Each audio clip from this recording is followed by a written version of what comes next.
Hi everybody, wanted to do a video on posture for you. Now, because so many of us are sitting for long periods of time, I think positioning is incredibly important so you're not putting as much compression on your spine and you're not getting as many negative effects on your body. This particular video is not going to focus on stretching or exercises. You can see some of my other videos for those, including a bunch of hip stretches. And I also have a video on a treadmill desk if you're interested in learning more about standing up, getting into a standing desk, which is certainly a lot better for you and a lot less compression on the spine. With that said, let's get to it. So what I have here, guys, is a pelvis model, and the pelvis is made up of three parts. You have two ilium bones, which are fused from childhood from different separate bones, and a sacrum. So on your sacrum, this becomes your SI joint, your sacral iliac joint. And you hear a lot of people say that they get a lot of pain in these regions. And the last lumbar vertebrae is also on this model here. So we have your L5. That's a common place for pain as well. L5, S1,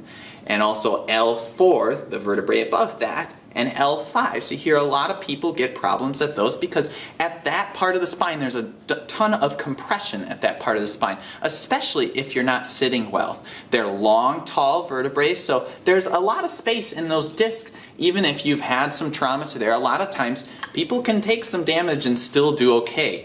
But it's important that if we're sitting, that one, we're getting up as much as we can, and two, that we're sitting in a good posture for the time that we are standing or sitting.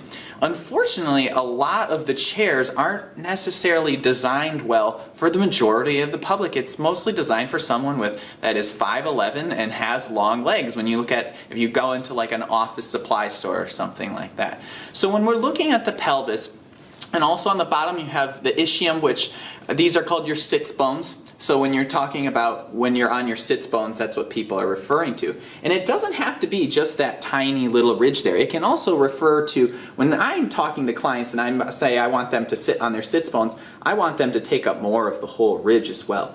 Because if we're sitting on our sits bones and we're back like this, you can see what that's going to do to the pelvis, and we've put you in a posteriorly, a backwards rotation of the pelvis. And that's going to put compression on the lumbar spine. Whatever the pelvis does, the rest of the spine is going to follow, and we're going to demonstrate that here in a second.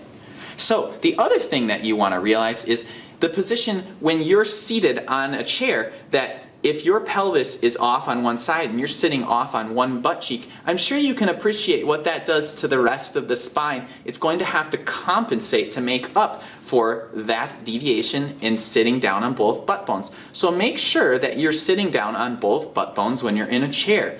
I like to pick one butt cheek up and I pull my sits bone out of the way, sit it back down. I pull my other butt cheek out of the way, I sit that sits bone down, and then I'm right on both butt bones, and you can feel that. So somebody could be either rock back in their pelvis, they could be off on one butt cheek, or they could be twisted as well. So they could have this kind of orientation where the pelvis is twisting. And that's not what we want either, because if you're always dropped back on one side of your SI joint, then you're creating a sacral torsion where there's an actual twist in your sacrum, and that creates all kinds of not so fun feelings as well in your spine.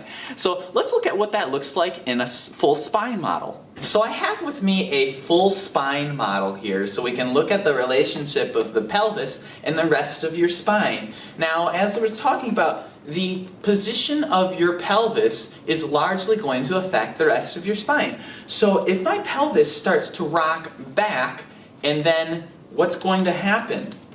We're going to see that the low back is going to flatten out as well. We've lost our natural curvature in our spine. We've lost the lordosis of our low back, and that is going to create additional compression through the spine. So as long as you don't already have an excessive anterior pelvic tilt, I strongly encourage people to think of dipping the pubic bones down in the front so they're in a position where the lumbar spine can be in its natural curvature.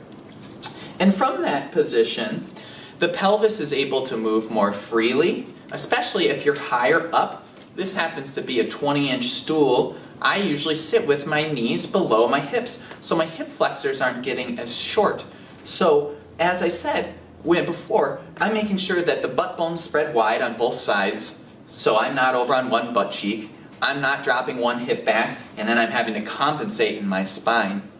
So that's why a lot of times I don't recommend right off the bat getting a lumbar support for a lot of clients, because if you stuff a lumbar support here, but your seat is tilted backwards, you can see how they're kind of working against each other. There's a big difference between dropping your pubic bones subtly down in the front, just sneaking them down in the front, and just trying to arch your back. You're going to get a lot of pinching through the back of your spine versus getting tall and dropping the pubic bones down the front. So just to show you and me, if I drop my pelvis back, my shoulders are going to drop forward. You can see my shoulders drop forward, my spine hunches forward.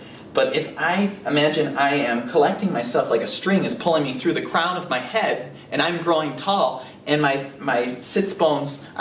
pubic bones are dropping down in the front, then I'm in a position where I can have a tall spine. So those are the basics that I would say about positioning yourself.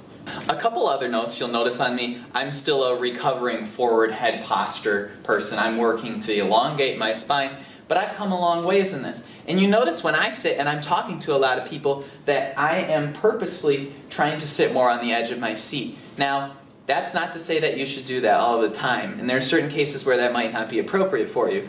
But you can build your core muscles by cinching up around your center, the front, back, and sides, like squeezing toothpaste out of a toothpaste tube, or drawing in like shrink wrap, not just pulling your belly back, because if you do that, you're going to flatten out your low back, the pelvis is going to drop back, and we're going to be in a position again where we're creating compression in the spine. So one of the things I talk about when you're selecting a chair, you want to make sure that you're not in a really deep office chair, one of those big plush executive leather chairs that's got you way back here. Because what's going to happen to the rest of me? If I'm working on a desk out here, I'm going to be like this, and I'm going to have shoulder problems. I'm going to have upper back problems, and I can't afford that after some of the injuries that I've had.